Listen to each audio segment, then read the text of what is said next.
இஸ்லாத்துல அது நற்செய்தியா அல்லது துக்க செய்தியாமா? பெண் குழந்தையை பொறுத்த மட்டுக்கும் பார்த்தீங்கன்னா, முதல் குழந்தையாக பிறந்திருந்ததுன்னா அதை அவங்க சந்தோஷமாக தான் எடுத்துக்கிறாங்க இந்த உலகத்தில். ஆனால் அதே இது ஒரு 2ஆவதோ 3ஆவது 4ஆலுமே பெண் குழந்தைகளாக இருக்கும். அப்படி இருக்கும்போது இந்த சமுதாயத்தில் எப்படி பார்க்குறாங்க அப்படின்னு பார்த்தீங்கன்னா, அந்த பெண் குழந்தையை ஒரு நற்செய்தியாக பார்க்கறதில்ல. ஆனால் அல்லாஹ் குரானில் சொல்லும் போது அது புஷ்ரா அப்படின்னு தான் சொல்கிறான். நற்செய்தி, பெண் குழந்தை பிறக்கிறது ஒரு நற்செய்தி. இன்னைக்கு நிறைய தாய்மார் பெண் குழந்தைகளை ஒரு சிரமமாக தான் பார்க்குறாங்க. எதற்கு சிரமம்னா, பெண்ணுக்கு செலவு பண்ணுறது, அந்த பிள்ளைக்கு ஆடை வாங்கி கொடுக்கறது, படிப்பு சொல்லி கொடுக்கறதுலேருந்து திருமணம் வரைக்கும் அவங்க எப்படி நினைக்கிறாங்க அப்படின்னு பார்த்தீங்கன்னா, அது ஒரு தனக்கு ஒரு பெரிய பேர்டனாகவும். இதே இது ஆண் குழந்தையாக இருந்திருந்ததுன்னா அந்த ஆண் குழந்தை தனக்கு ஒரு வரவாக, செலவாக இல்லாமல் தனக்கு பின்னாடி தன்னுடைய காலத்துல தன்னை பாதுகாக்கிறதுக்கு ஆண் குழந்தை இருக்கணும் அப்படிங்கிற மாதிரி நினைக்கிறாங்க. பெண் பிள்ளைகள் இஸ்லாம் அல் புஷ்ரா நற்செய்தின்னு சொல்லி இருந்தும் கூட இஸ்லாமியர்களே நிறைய பேர் என்ன செய்கிறாங்க அப்படின்னா, பெண் பிள்ளைகள் பிறக்கும்போது கவலைப்படக்கூடிய நிலையில் இருக்குது. ஏதாவது ஒரு பதில் சொல்லணும்னா கூட எனக்கா 3 பொம்பளை பிள்ளை 4 பொம்பளை பிள்ளை அப்படி ஒரு சோகமாக சொல்கிறாங்களே, அதுக்கு என்ன ஒரு தீர்வாக இருக்கும்னு நீங்கள் நினைக்கிறீங்க? எதுக்காக அவங்க பயப்படுறாங்க அப்படின்னு சொல்லிட்டு பார்த்தோம்னா, இந்த குழந்தை வளரும் போது இதை ஒருத்தனுடைய கையில பிடிச்சு கொடுக்கணும் அப்படின்னும் போது அதற்கு ஒரு தொகையை நம்ம கொடுக்கணும். அதுக்காக தான் என்ன பண்றாங்க, அதனுடைய பிறப்பிலிருந்தே அதுக்காக அஞ்சக்கூடியவர்களா இருக்காங்க. இன்னும் இந்த பெண்ணானவள் அதிகமாக பாதுகாக்கப்படக்கூடியவளாகவும் இருக்கா இல்லையா, அதற்காக அவங்க ரொம்ப அஞ்சுறாங்க. அப்ப இதுக்கு எது தீர்வா இஸ்லாம் என்ன சொல்லுது அப்படின்னு சொல்லிட்டு பார்த்தோம்னா, மஹர், அதாவது திருமண கொடையை நீங்க கொடுங்க, கொடுத்து நீங்க திருமணம் செய்யுங்க அப்படின்னும் போது வரதட்சணை ரொம்ப அதிகமா இருக்கக்கூடிய காலம் இருக்கு இல்லையா. மாப்பிள்ளைக்கு இவ்வளவுதான் கொடுக்கணும் அப்படின்ற வரதட்சணை காலம் போய் இப்ப மஹர் வாங்கி தான் நம்ம திருமணம் செய்யணும் அப்படின்ற நிலை மாறும்போது இந்த பெண் பிறப்பு கூட நற்செய்தி அப்படின்ற விஷயம் நிரூபிக்கப்படுது. மஹர் அப்படின்னு சொன்னாங்க இல்லையா, மஹர் எதுக்கு கொடுக்கணும், மஹர்னா என்ன அப்படின்னு பார்த்தா அல்லாஹ் தன் திருமறை குர்ஆன்ல சொல்லி காட்டுறேன். எப்படின்னா, நீங்க ஒரு பெண்ணை நீங்க திருமணம் பண்ணிக்கணும், யார் எந்த பெண்ணை திருமணம் பண்ணிக்கணும்னு நினைக்கிறாங்களோ அவங்க அந்த பெண்ணை மனக்கொடையை கொடுத்து திருமணம் பண்ணிக்கிங்க அப்படின்னு சொல்லி காட்டுறான். எதுக்கு இது சொல்லி காட்டுறான், ஏன் பெண்ணுக்கு மஹர் கொடுக்கணும் அப்படின்னு பார்த்தா, பெண்கள் தான் அதிகமான தியாகங்கள் பண்றாங்க. எதெல்லாம் தியாகம் பண்றாங்க அப்படின்னு பார்த்தா, குடும்பத்தை விட்டு வராங்க, அதுவே ரொம்ப பெரிய ஒரு தியாகமா இருக்கு.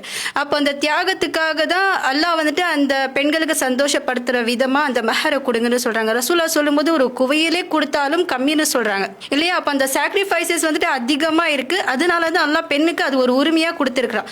மஹர்னு சொல்லும் போது முன்றைய காலத்துல 1000 ரூபாய் கொடுப்பாங்கன்னு நான் கேள்விப்பட்டிருக்கேன்.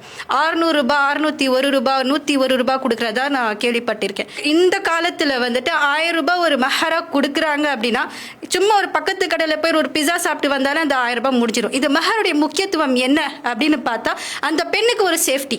இப்போ ஏன் தாவா பண்ணி எல்லாமே ஏன் சொல்றாங்க, வரதட்சணை திருமணம் பண்ணாதீங்க, மஹர் அதிகமா கொடுங்க, திருமண மண்டபத்துக்கு அதிகமா செலவு பண்ணாதீங்க, அந்த செலவு நீங்க பெண்ணுக்கு நீங்க கொடுங்கன்னு சொல்றாங்க. ஏன் சொல்றாங்க, கணவர் இருக்கிற பெண்களுக்கு எந்த பிரச்சனையுமே கிடையாது.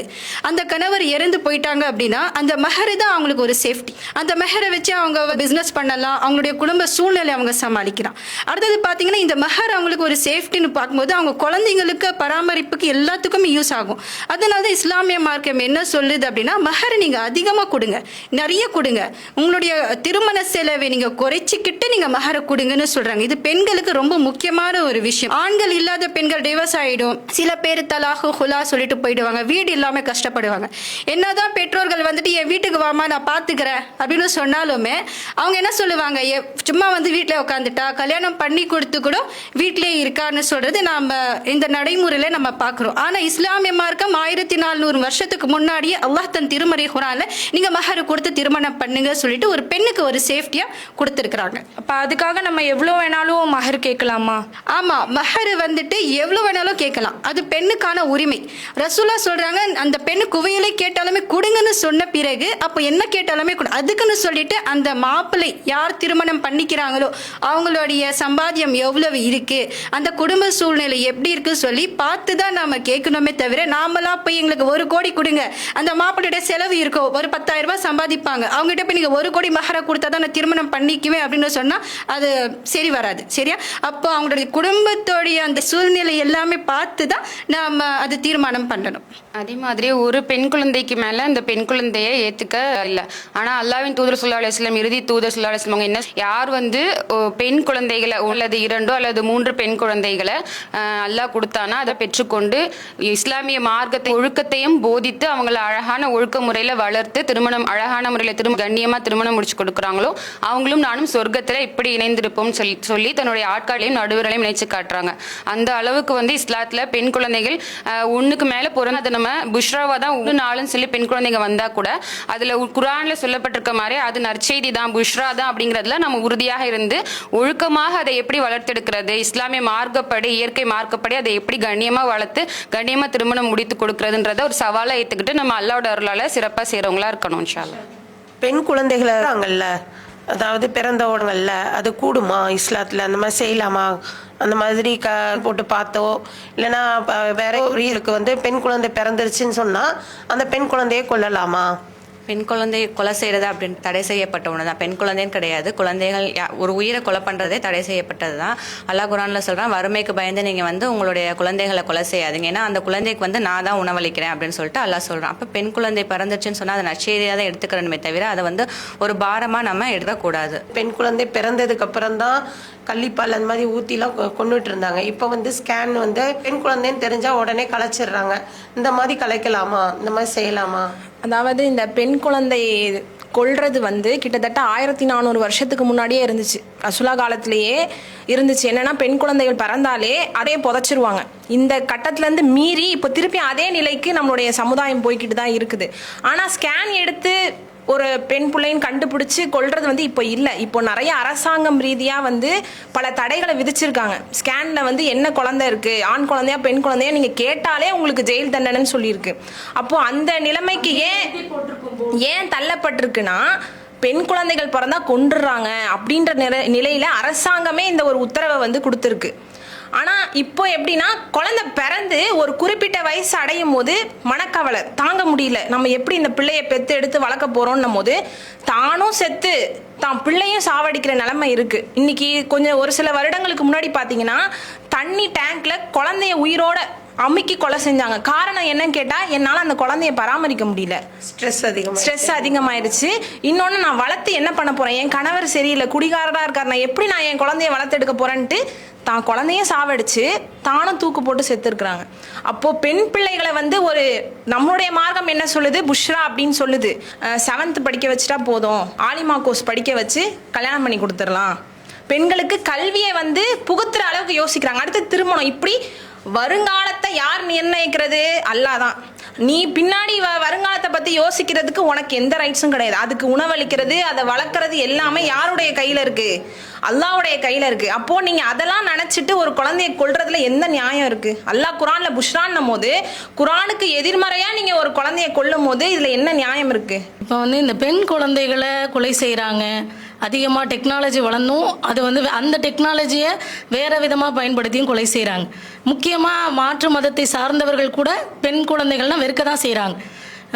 எவ்வளோதான் நம்ம நாகரிகத்தில் முன்னேறி போயிருந்தாலும் பெண் குழந்தை அப்படின்னாலே அவங்களுக்கு ஒரு முகம் சுருங்கக்கூடிய ஒரு நிலை தான் இருக்குது. அப்போ இதுக்கெல்லாம் காரணம் என்னவா மக்கள் நினைக்கிறாங்க அப்படின்னா, பையனாக இருந்துச்சுன்னா நம்ம உழைச்சி சம்பாதிச்சு நம்மளை என்ன செய்வான், காப்பாற்றுவான், அவனால் நமக்கு லாபம் இருக்குது. இதே ஒரு பொம்பளை பிள்ளை இருந்தால் நமக்கு செலவு மட்டும்தான் இருக்குது, பிறந்ததுலேருந்து இறக்குற வரைக்கும் அந்த பிள்ளைக்கு நம்ம செலவு பண்ணணும் அப்படின்னு எல்லா மக்களுடைய எண்ணமும் இதுவாக இருக்கிற ஒரே காரணத்தினால தான் கொல்றாங்க. ஆனால் இன்னைக்கு பெண் குழந்தைகள் அப்படி தான் இருக்கிறாங்களா அப்படின்னு பார்த்தா கிடையாது. ப்ராக்டிக்கலாக பார்த்தோம் அப்படின்னாலே ஆண் பிள்ளைகளை விட பெண் பிள்ளைகள் தான் என்ன செய்கிறாங்க அப்படின்னா பெற்றோர்களை அன்போடு அரவணைக்கிறாங்க. இன்னும் வேலைக்கு போகிறாங்க, அவங்களுக்கு பொருளாதாரத்தை ஈட்டி கொடுக்குறாங்க. இன்னும் சொல்ல போகிறதா இருந்தால் இப்போலாம் நீங்கள் கரண்ட் நியூஸ் பார்த்தீங்கன்னா, என் பொம்பளை பிள்ளை வளர்ந்து தான் என் குடும்பமே முன்னேறிச்சு, அதுக்கு முன்னாடி வரைக்கும் என் குடும்பம் கஷ்டத்தில் தான் இருந்துச்சு, இந்த பிள்ளையால் தான் நாங்கள் வீடு கட்டினோம். எனக்கு தெரிஞ்ச ஒரு பெண் பிள்ளை கூட ஆர்ஃபனேஜில் படித்து தன்னுடைய தாய்க்காக ஒரு வீட்டை கட்டி கொடுத்து வெளிநாட்டில் போய் சம்பாதிச்சு அந்த தாயையும் தன் தம்பி தங்கைகளையுமே உருவாக்கியிருக்காங்க. அப்படி பார்த்தோன்னா இப்போ பெண்கள் எவ்வளவோ முன்னேறிட்டாங்க. அப்போ அந்த பழைய கருத்துல இருந்து மக்களால் என்ன செய்ய முடியல, வெளியில் வர முடியல. எனக்கு பெண் பிள்ளை பிறந்துட்டா அதில் எனக்கு எந்த லாபமும் இல்லை, எனக்கு சும்மா தான் இருக்குன்னு நினைக்கிறது ஒரு மிகப்பெரிய காரணமாக இருக்குது. ஆனால் அதையெல்லாம் பெண் பிள்ளைகள் முறியடித்து எங்களாலேயும் சாதனைகள் நிறைய செய்ய முடியும், எங்களாலேயும் ஆண்கள் செய்யக்கூடிய பல பணிகளை இஸ்லாத்தில் எப்படி சொல்லப்பட்டிருக்கோ அதன் அடிப்படையில் எங்களாலையும் பண்ண முடியும்னு நிறைய பெண்கள் என்ன செய்கிறாங்க, இன்னைக்கு நிரூபிச்சுக்கிட்டு தான் இருக்கிறாங்க. இப்போ பெண் பிள்ளைகளை நம்ம என்றைக்குமே சுமையாக என்ன செய்யக்கூடாது, நினைக்காம இறைவன் சொல்ற மாதிரி நற்செய்தியா நம்ம நினைக்கும் போது அந்த பெண் பிள்ளைகளை நம்ம போற்றுவோம். ஏன்னா ரசூல்லாவே சொல்றாங்க இல்லையா, நீங்க நிறைய சொத்து வச்சிருக்கிறீங்க, அதுலேயே சிறந்த சொத்து என்ன அப்படின்னா உங்களுக்கு கிடைக்கக்கூடிய மனைவி. மனைவினா யாரு, பெண்ணா தான் இருப்பாங்க. அப்போ ஒரு பெண்ணை இஸ்லாம் என்ன செய்யுது அப்படின்னா நீ வச்சிருக்கிறதுலே பெஸ்டான சொத்து அப்படின்னு சொல்லுது. அப்போ அந்த பெண் பிள்ளைகளை வரக்கூடிய தலைமுறையினரோ இல்லை நம்மளோ அந்த கண்ணோட்டத்தை மாற்றி பார்க்கும்போது பெண் பிள்ளைகள் பாதிக்கப்படுறதையோ சிரமப்படுறதோ நிறைய குறையறதுக்கான வாய்ப்புகள் அதிகமாக இருக்கு. அல்லாஹு அக்பர், அல்லாஹு அக்பர்.